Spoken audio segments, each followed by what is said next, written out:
Hi, so I am on the final wick of my client's first fan, and my wife actually requested that I do more of like a tutorial video to see like the actual process. So that's what I'm doing here. Okay, so first thing I'm going to talk about is material. This is a stuffed Kevlar rope.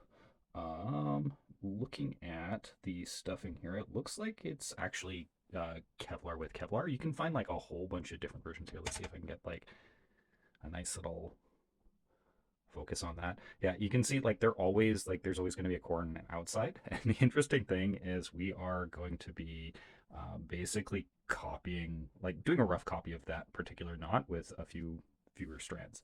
All right, so we have a rope. This one, I think it's an 1/8 inch rope. Okay, so the first thing that we do when we are making this particular knot, you want to look it up. It's called an ISIS knot, ISIS. You can find lots of tutorials online as well already, but I'm going to show you mine. Okay, so first thing, you want to measure out your length. I find between 5 and 6 feet is a good length. If you have thicker rope, you're going to need a little bit more length. If you have thinner rope, you're going to need a little bit less length because like you just use rope as you do your knots. Okay, so the first thing is, yeah, you want to measure out your length. What this client did is she gave me like the rest of her rope. She's like, I'm not sure if it's going to be enough. As I took apart her previous fans, I measured out what one wick was worth. I added on a little bit extra so I could have enough to pull through. And then I just divided it by the number of wicks that we had and I just separated out. So I have them all pre-measured. And all I do is I use these guys here. I'm going to show you what this is in just a moment. But when I have this, I'm going to cut straight through that. These are like super sharp Fisker scissors. They are guaranteed for life. And the neat thing with these ones is when you cut through like hard material like denim or Kevlar, they don't dull. They actually sharpen, which is kind of cool. But it's with these particular ones, Fiskars, short ones. I've used these, probably cut over 100,000 times with these guys. Okay, so now we have our length of rope. It is approximately 6 feet, and we want 3 equal strands. Okay, so the way I do this is, do you remember the trifolds that you did, like the brochures that you did in school for those projects? That's what we're gonna do. So we take one end and we take a fold. It doesn't really matter where it is, and then we have another fold and another end on the other side. I might have to pause here because my device is too hot. No. Okay, so I do like a loose hold and I kind of go back and forth. And my goal here is to get either end of those folds even with my ends, and so that my rope is taut all the way through. If I'm off just by a little bit, that's not the biggest deal, but the closer we can get it to the 3 lengths, the better, the more knots we can get in there. Okay. The nice thing with Kevlar is like once you put like a bend in it and you squeeze a little bit, it kind of holds, right? So once I get where I like, that's what I do. Put a little bend in it and it holds. Now, what I need to do is I want to cut these guys. Now, the thing is with Kevlar, if you have exposed thread, it's going to unravel, right? Like pretty much anything. So we want to stop that from happening. So I use electrical tape.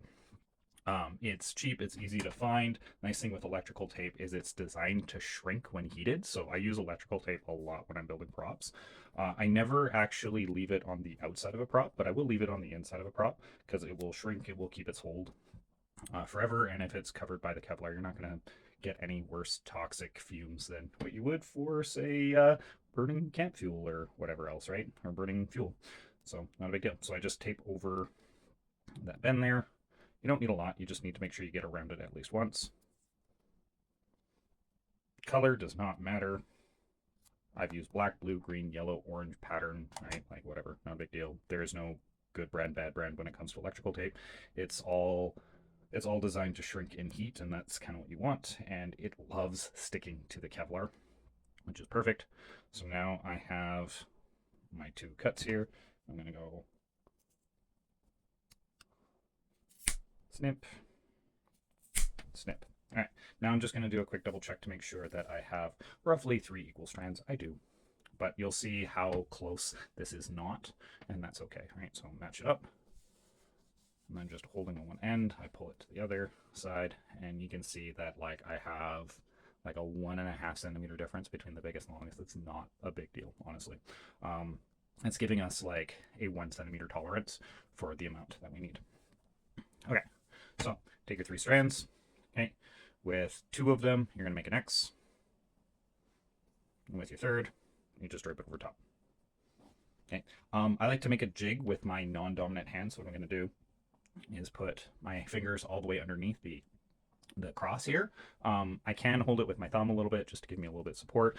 We do want it to be roughly in the middle of our ropes just to make our lives easier later on, but that doesn't matter. Okay, and then just pick a rope to start. I like starting with the top one, and then all I'm going to do is I'm going to count my gaps. 1, 2, 3. I'm going to make sure that it stays folded along. I'm just going to hold it with my finger there as like a jig, and then in the direction that I turn, I'm going to grab the next rope. So this guy here, and I go 1, 2, 3. If you notice, it's just in the very, very next spot, so it's kind of easy, right? So again, 1, 2, 3, and hold it. And we've got our 3 loops. Okay, this is assuming that you're doing a 6-knot 3-rope ISIS knot. There are many, many other variations that you can do. It doesn't really matter. I've done an 8-rope 5-knot. I like it. It doesn't really matter. This one's just nice because it's easy to break up. Okay, now we're continuing going. Remember, we're going in this direction. So we go boom. Once we have our first 3, well, if I go 1, 2, 3, it's going to be in the loop. So I put them in the loop. As soon as I start doing the loops, I suck that rope nice and tight. It's just going to help me. Okay, keep going. Don't grab this guy. Grab the next one in the rotation. This is 1, 2. 2 is this loop. 3 is my second loop. And I'm going to go through both loops. And I'm going to suck it all the way in tight again. Okay, I'm going to grab this last guy. Go 1, 2, and then through that 3rd loop. Right, so we're in 1, 2, 3 loops. If I do that, right, you can see that I'm clearly through all 3 loops.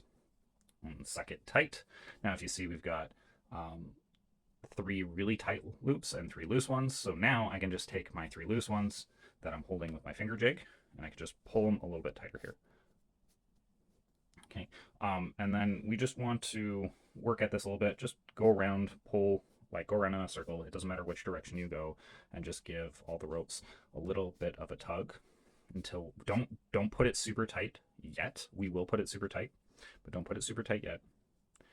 Right, we want the knots to be kind of even, and we want this nice, beautiful flower shape. So we have this nice, beautiful flower shape right now, right? The other thing that we're looking for, if we look at the sides, every single loop,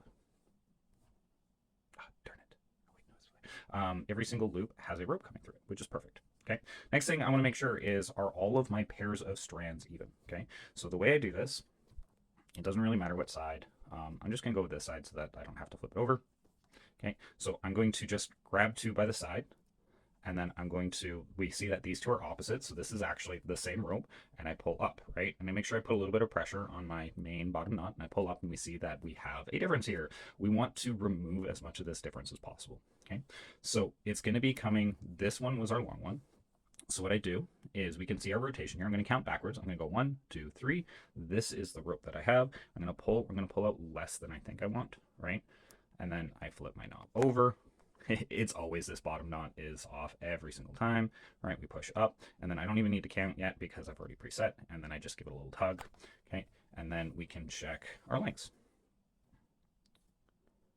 And then when we're seeing our lengths here, we have like almost perfect. That's like not like a 0.5 millimeter difference. Perfect. Okay, and then I just pick a direction to rotate. I usually rotate in a counterclockwise just because that's who I am. I hold the next 2, and we rinse and repeat, right? So we got 1 inch difference. Again, go 1, 2, 3, pull the knot, and then pull the other side, and then we check our distances again, make sure that one's perfect. I've done this a couple of times. Okay, this one I see is like pretty loose here, and it is the one I'm on, so I'm just going to give it just a little bit of a tuck here. Perfect.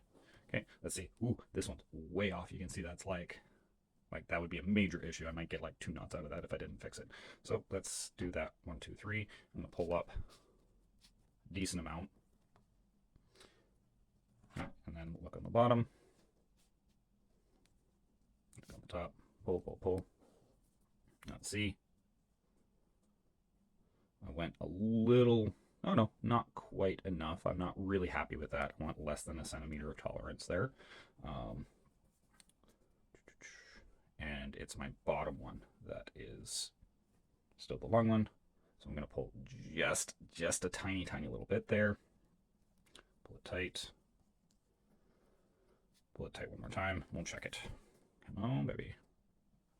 So we got within our centimeter of tolerance, so we're happy with that one.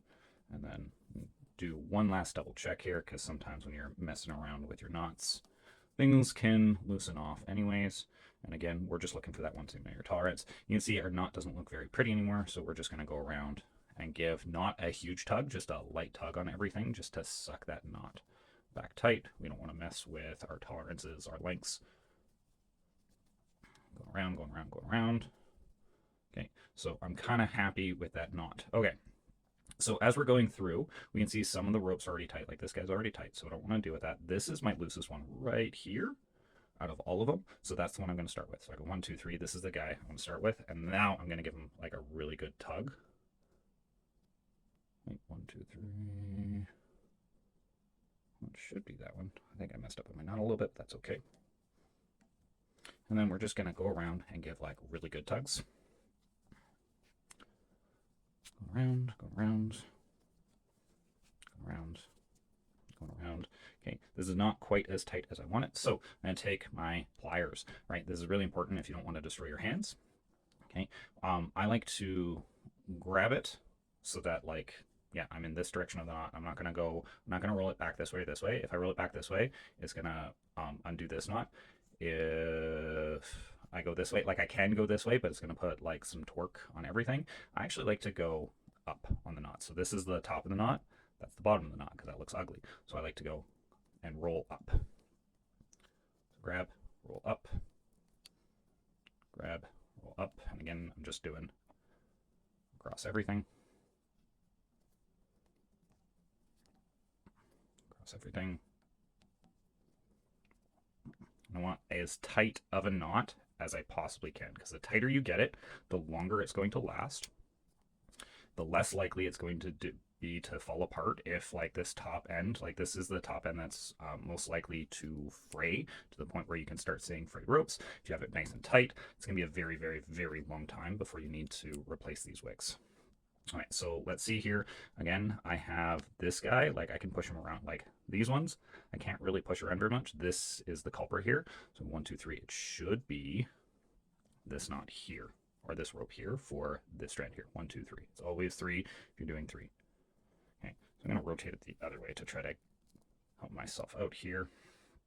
Okay, I might be wrong for this particular knot. Sometimes, yeah, I got a mix up on my ropes. That's okay though. It's not going to be a big deal. Okay, I am happy with that knot. Okay, so we're going to get to, I'll show you the second knot and then we'll do the speedy up version. Okay, I like to work with the bottom side down. Okay, if you've seen the previous videos, something that I do is I will take all my ropes, I'll put them up, and I'll see which one is the long one. Right, so we have lots of different lengths. That's not the biggest deal right now.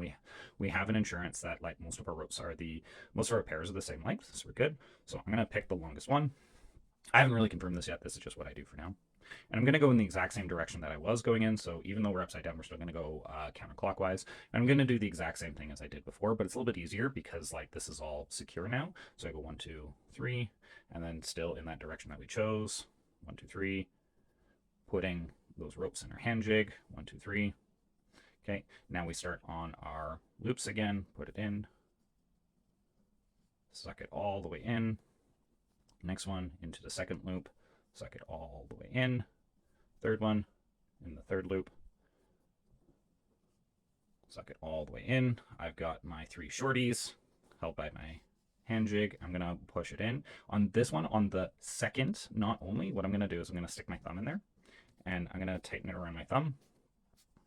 We can put it on the prop already at this point. I just find it's easier if I have like a pre-tightened knot for myself. And I don't want to tighten it all the way because I'm not going to be able to get it on the prop.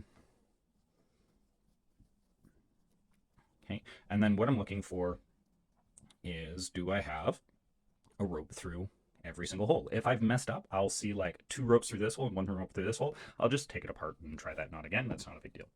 Okay, now putting it on the prop. Okay, when you're putting on the prop, you need, let's see if I can focus a little bit better on this. You need like a pin of some sort, a nail, a pin, something to be crosswise, something for the knot to hold on to.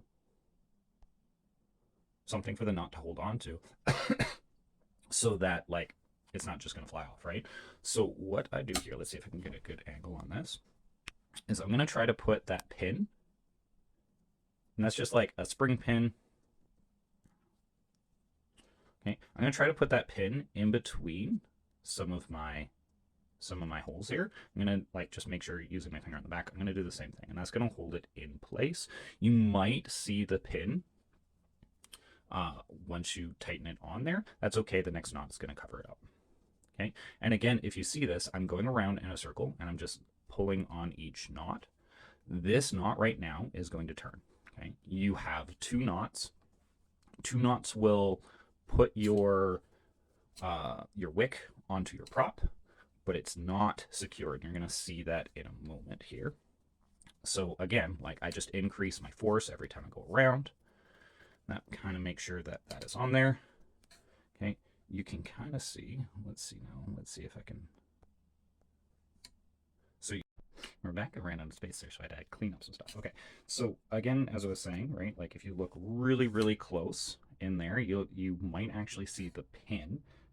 Actually, I think it's covered up quite nicely. But like I'm fairly tight here, but I can rotate like this, like almost 30 degrees. But if you look at this guy, like I'm rotating literally the entire prop when I'm doing that. That's very, very tight, right? So 2 knots puts your prop onto your, or so put your wick onto your prop, but it does not actually secure your wick to your prop. So again, right, once I get like hand tight, I'm going to go around and I'm going to use my pliers and grab each wick in rotation. I'm going to rotate up. You are going to have to like counter hold your wick here, especially when you're using like thinner metal props like a fan, just so you don't bend your fan or anything like that. You are going to get a little bit of rotation. That's okay. Go around, go around, go around, and do a quick inspection before you move on to your next knot.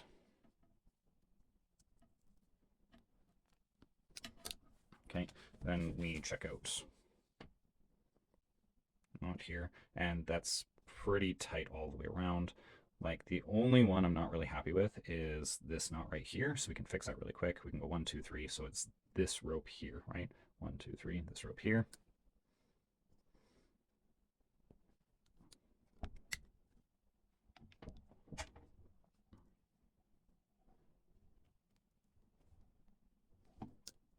Okay, that one didn't seem to tighten up, so I'm going to check. It's definitely not going to be this one because you can see the direction. I'm just going to check this guy real quick just to make sure I didn't miss him. Sometimes we do miss on the knots. Okay, and it's already tightened up quite a bit more. Cool. And then, so that's all it is. And then you keep going, keep going, keep going. Okay, a couple things before I go into speedy mode and speed up the video so you can see the rest of it. Once you get to a point, and yeah, once you get to a point at the end, you're going to notice that you don't have a lot of wick left. So I already have 4 knots on this. I'm just going to show you what it would look like if I try to make a 5th knot, right? So I go 1, 2, 3. We have like, I barely have enough room on here. So I could probably get a 5th knot on here, but it's going to be difficult, right? And that's why you want like your extra wick on the end so that you can actually keep going. Yeah, and then so I'm gonna do the speedy in 3, 2, 1.